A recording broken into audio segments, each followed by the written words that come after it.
Hello, welcome to another installment of the monthly Samurai and Ninja Topic series. If you are new here, thank you for stopping by.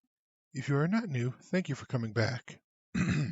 This month we are going to be going over another piece of armor, the Haidate, and it appears that armor is going to continue to be the focus for a bit more. And I will admit this again, armor is one of the weak points in my knowledge base, although I am working on learning more.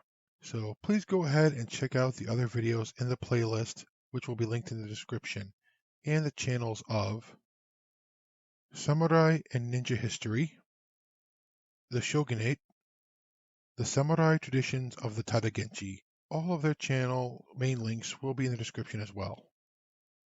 The Haidate are often translated as thigh protectors. They began to be used in the 13th century and grew in popularity in the 14th. As the translation implies, they protect the thighs. This video will be a basic introduction to this piece of armor. They are a separate piece of armor which is worn by wrapping and tying the himo or straps around one's waist, kind of like the hakama. This would typically be put on at some point before the do, the cuirass main body armor. The top half or so, and this would vary, would usually be predominantly cloth. There may be some kusari chain, karuta small rectangular lacquered plates, and or kiko small hexagonal plates sewn onto the cloth. But it is, as far as I'm aware, these would be the exceptions, and usually this area was just cloth. The cloth itself was sometimes thick and kind of padded, providing some level of protection on its own. This top area would be covered, in part at least, by the gesan or kusazori, if the do had one, which was my last episode. I will link in the description.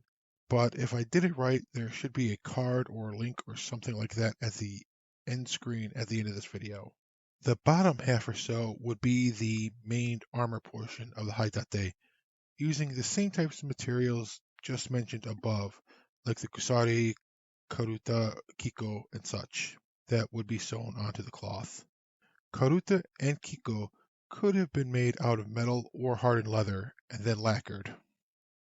They could have been even more complex, though, with small plates or something simulating the look laced together. The bottom part would be separate pendant sections that looked kind of like a gesan or kusazori. Typically, they would have a look to match the main body armor if they were custom commissioned, something like what is currently on the screen. These are called Hodo Haidate, and there are different styles of Haidate with their own various names.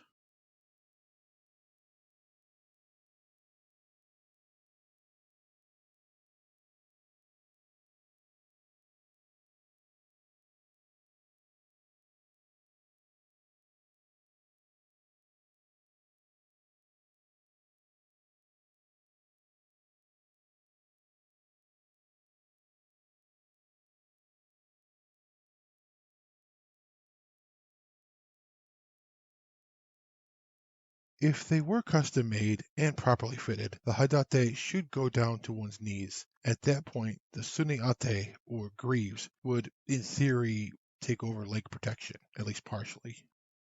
The Haidate were usually either tied behind the thighs or left hanging freely. This was typically more a matter of preference than cost, as a couple of ties probably would not have been a big deal, other than perhaps to very poor warriors.